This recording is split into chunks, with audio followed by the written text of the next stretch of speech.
Ja sam sa svim normalnom osobom. Volim sve što vole mladi, pokušavam da očuvam mladost. Obožavam svoju decu, nisam protivnik razlika godina. Volim sve što vole mladi, u duši sam još uvek mlada kao devojka.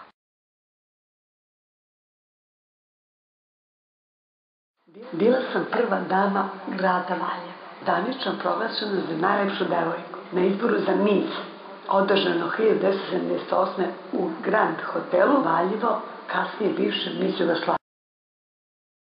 Nakon izbora za Miss u Valjevu, ponuđeno mi je da učestvujem na izboru za najlepšu devojku Jugoslavije. To mi je omogućeno da odem na svetski izbor Miss Univerzuma. Nije mi bilo baš svejedno kada su govorili, zna se kakve devojke dolaze na te izbore, jednoj obrazovanoj, lepo vaspitanoj devojci, tu nije mesto. Verujte mi na reč da sam pametna, vrlo lepo vaspitana.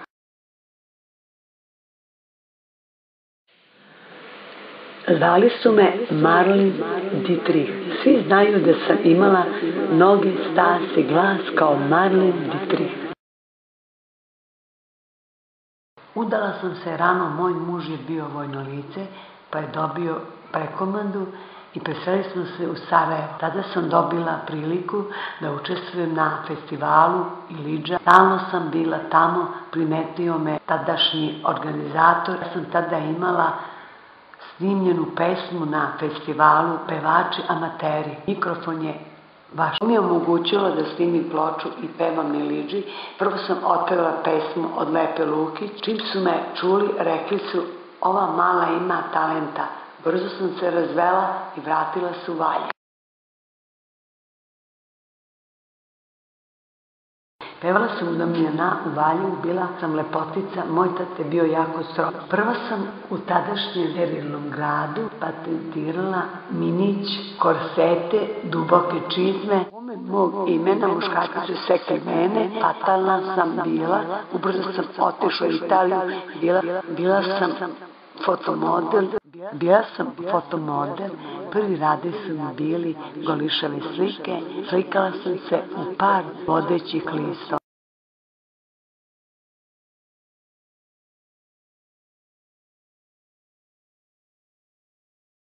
Prošla sam veliki svet, bila sam šampionka elegancije, oko mene su božanstveni muškarci skakutali, lepi, otmeni, bogati i danas su mi šampanje srkutali.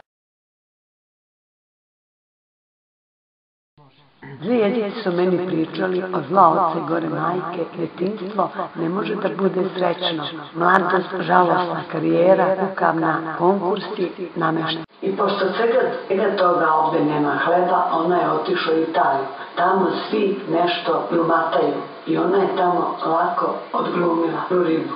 Ma boli me štikla, neka pričaju šta hoće. Ja i danas mogu da obučem ono što sam nosila sa 18 godina, toliko sam zgodna.